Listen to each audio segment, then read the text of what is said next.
عقل مند انسان کی پہچان یہ ہے، ہوشیار اور دانشور انسان کی پہچان یہ ہے کہ جب بھی وہ کوئی کام کا آغاز کرتا ہے یا وہ کوئی کام کرنے کا ارادہ کرتا ہے تو اس کے اینڈ پر اس کی نظر ہوتی ہے کہ اس کا اینڈ کیا ہوگا۔ مثال کے طور پر اگر کوئی ایسے راستے پر انسان چلنا شروع کرے جس کا اینڈ جو ہے جا کر کے اسی دلدل میں ہوتا ہو، اسی کھاڑی میں ہوتا ہو، اسی کنویں میں ہوتا ہو، تو انسان اس راستے پر نہیں چلے گا۔ حالانکہ شروع میں وہ راستہ اچھا راستہ ہے لیکن اینڈ اس کا جو ہے وہ دلدل پر ہے تو آدمی وہاں جائے گا ہی نہیں۔ کوئی ایسا راستہ جو انسان کو نقصان کی طرف لے جاتا ہو، مثال کے طور پر اگر آپ تاجر ہیں، تجارت کرتے ہیں تو شروعات میں آپ پہلے بیٹھ کر کے غور کرتے ہیں اس میدان میں قدم رکھوں کہ نہیں رکھوں، اگر میں اس میدان میں قدم رکھوں گا اینڈ پر مجھے فائدہ ہوگا کہ نقصان ہوگا۔ اگر آپ کو فائدہ ہوتا ہے تو آپ اس راستے جاتے ہیں اور اگر نقصان ہوتا ہے تو آپ اس راستے شروع ہی میں چلنے کے لیے تیار نہیں ہوتے۔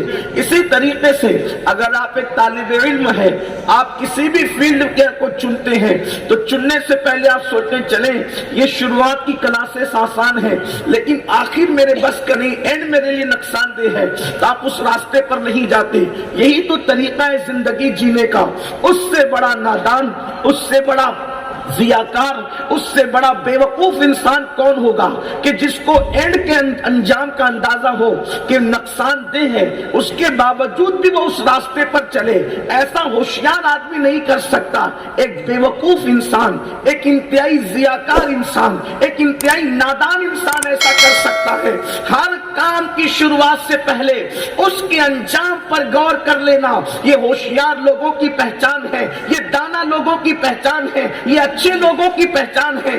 کام کی شروعات کرنے سے پہلے انسان اگر انجام کی فکر کر لے تو انسان بڑے بڑے نقصانات سے بچ جاتا ہے، بڑے بڑے مسائل سے بچ جاتا ہے، بڑی بڑی تکلیفوں سے بچ جاتا ہے۔ مثال کے طور پر اگر آپ کہیں پر گئے ہوئے ہیں، وہاں جانے کے انجام اچھا ہوگا یا برا آپ اس پر غور کر لیتے ہیں۔ آپ کوئی چیز کھا رہے ہیں، اس کا انجام اچھا ہوگا یا برا آپ اس پہ غور کر لیتے ہیں۔ مثال کے طور پر اللہ اکبر، زہر کہاں نہیں ملتا، زہر ہر جگہ میں اثر ہوتا ہے، لیکن کیا انسان زہر خرید کر کے کھاتا ہے؟ نہیں کھاتا، کیونکہ پتہ ہے کہ انجام برا ہے۔ جب زہر کھائیں گے تو زہر کھانے کے نتیجے میں یہ ہوگا کہ زندگی کا چراغ گل ہو جائے گا، زندگی کا سورج غروب ہو جائے گا، زندگی کے چاند کو گرہن لگ جائے گا۔ اسی لیے تو انسان جو ہے وہ زہر نہیں کھاتا کیونکہ انجام برا ہے۔ اب میرے آقا صلی اللہ علیہ وسلم کے غلاموں مجھے بتاؤ، جس کام کا انجام اچھا نہ ہو آپ وہ کام نہیں کرتے، لیکن انسان دنیا کے کاموں میں اس پہ نظر رکھتا ہے کہ جس کا انجام برا ہو اس کی طرف نہیں جاتا، کانٹوں کی راہ نہیں جاتا، دلدل کی راہ نہیں جاتا۔ اب میں آپ سے پوچھتا ہوں، جب دنیا کے معاملے میں اتنے حساس ہو، دنیا کے معاملے میں اتنے ہوشیار ہو، تو آخرت کے معاملے میں نادان کیوں ہو؟ اس راستے پر کیوں جا رہے ہو جس کا انجام جہنم ہے؟ اس راہ پر کیوں جا رہے ہو جس کا انجام اللہ کا عذاب ہے؟ اس راہ پر کیوں جا رہے ہو جس کا انجام اللہ کی ناراضگی ہے؟ میرے پیارے آقا صلی اللہ علیہ وسلم کے پیارے دیوانوں، میں بہت لمبی چوڑی گفتگو کرنے نہیں آیا، بہت تھوڑی دیر آپ کے درمیان رہ کر کے گزرنا چاہتا ہوں، تھوڑی میری بات پہ توجہ کرنا۔ انسان کس راستے پہ جا رہا ہے؟ جان بوجھ کر جہنم کے راستے پہ جا رہا ہے، اور قرآن کہتا ہے یا ایھا الذین آمنوا قوا انفسکم واہلیکم نارا وقودھا الناس والحجارہ، اے ایمان والو اپنے آپ کو بھی جہنم کی آگ سے بچاؤ اور اپنے اہل و عیال کو یعنی اپنی اولاد کو بھی جہنم کی آگ سے بچاؤ، اس لیے کہ دنیا کی کوئی طاقت آپ کو اللہ کے عذاب سے بچا نہیں سکتی۔ میرا اللہ قرآن میں ارشاد فرماتا ہے ان عذاب ربک لواقع، بے شک تیرے رب کا عذاب واقع ہو کر رہے گا، اور جب اللہ تجھے عذاب دینے کا فیصلہ کر لے ما لہو من دافع، پھر دنیا کی کوئی طاقت اللہ کا عذاب تجھ سے دور نہیں کر سکتی۔ یہ جو میری قوم کے ذہن و دماغ میں بات بیٹھی ہے، ہم کچھ بھی کریں ہم پر اللہ کا عذاب نہیں آ سکتا، ہم کچھ بھی کریں ہم پہ اللہ کا عذاب نہیں آ سکتا۔ بڑی معذرت کے ساتھ اس امت پر، امت محمدیہ پر اجتماعی عذاب اللہ کا نہیں آ سکتا، لیکن انفرادی عذاب اللہ کا آ سکتا ہے، آتا ہے اور آ رہا ہے۔ جب بھی تم گناہ کر کے اللہ کو ناراض کرو گے، اللہ کا عذاب آئے گا، کسی شکل میں آئے گا۔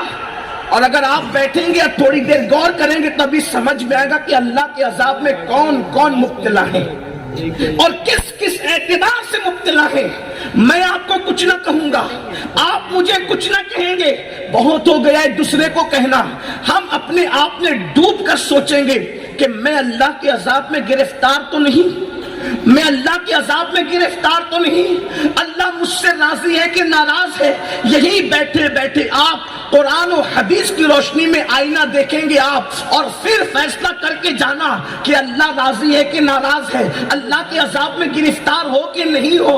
اور پھر جب دنیا ہی میں اللہ کے عذاب میں گرفتار ہو تو مرنے کے بعد عذاب سے چھٹکارا کیسے مل سکتا ہے، مرنے کے بعد جنت کیسے مل سکتی ہے۔ میرے پیارے آقا صلی اللہ علیہ وآلہ وسلم کے دیوانوں، میں نے یہ جو آیہ کریمہ پڑھی ہے، ان عذاب ربک لواقع، جب یہ آیہ کریمہ سیدنا عمر ابن خطاب فاروق اعظم رضی اللہ تعالیٰ عنہ کے سامنے کسی نے پڑھی تو فاروق اعظم زمین پہ گر کر کے بے ہوش ہو گئے، اور جب ہوش آیا تو کئی دن تک کہ آپ کی طبیعت علیل رہی، آپ بیمار رہے، لوگ آپ کی عیادت کرتے رہے۔ جن کو نبی نے جنت کی بشارت دی تھی وہ عذاب کی آیتیں سن کر ایسے روتے تھے، ایسے بے ہوش ہوتے تھے، اور جن کے لیے جنت کی کوئی بشارت نہیں، آج وہ گھمنڈ میں ہے۔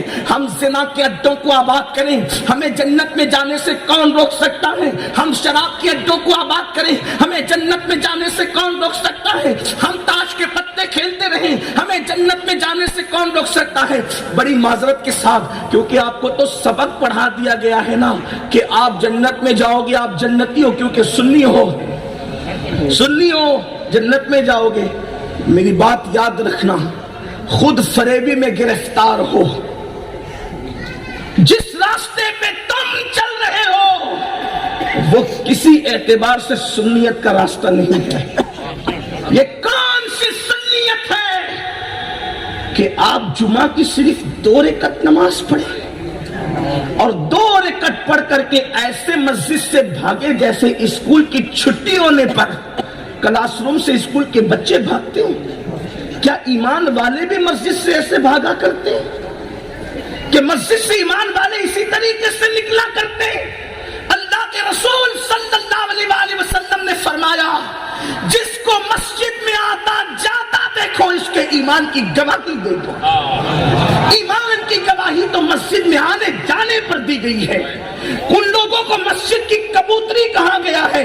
میرے پیارے آقا صلی اللہ علیہ وسلم کے پیارے دیوانوں، یقیناً اہل سنت و جماعت ہی پوری کائنات میں مسلک حقہ ہے، یہی مسلک ناجی ہے، میں اس میں کوئی دو رائے نہیں رکھتا۔ لیکن میری قوم جس راہ پر چل کر اپنے آپ کو سنی کہہ رہی ہے، میں سمجھتا ہوں شاید جو ہے ہم کہیں نہ کہیں کسی غلط راہ کا شکار ہو رہے ہیں۔